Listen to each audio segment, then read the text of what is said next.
তোমার প্রথম ক্লাস। তো তোমার প্রথম ক্লাসে তোমার কী কী শিখতে হবে?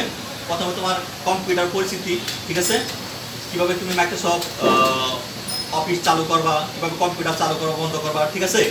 তো দেখি আমরা প্রথমে কীভাবে মাইক্রোসফট অফিস ওয়ার্ড চালু করে। হ্যাঁ, যা স্টার্ট মেনুতে যায় মাইক্রোসফট অফিস ওয়ার্ডে ক্লিক করার পরে এখন মাইক্রোসফট অফিস ওয়ার্ড চালু হয়ে গেল না।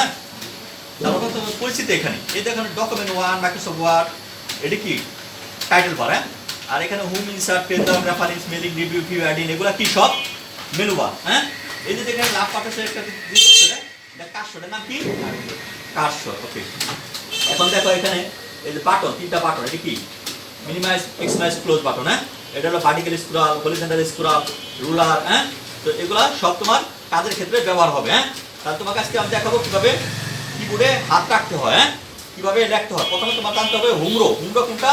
ASDFJKL clone. ওকে, তুমি রাখো এখানে হাত রাখো হোমরো উপরে। তো লেখো ASDFJKL ক্লোন। ওকে, ভেরি গুড।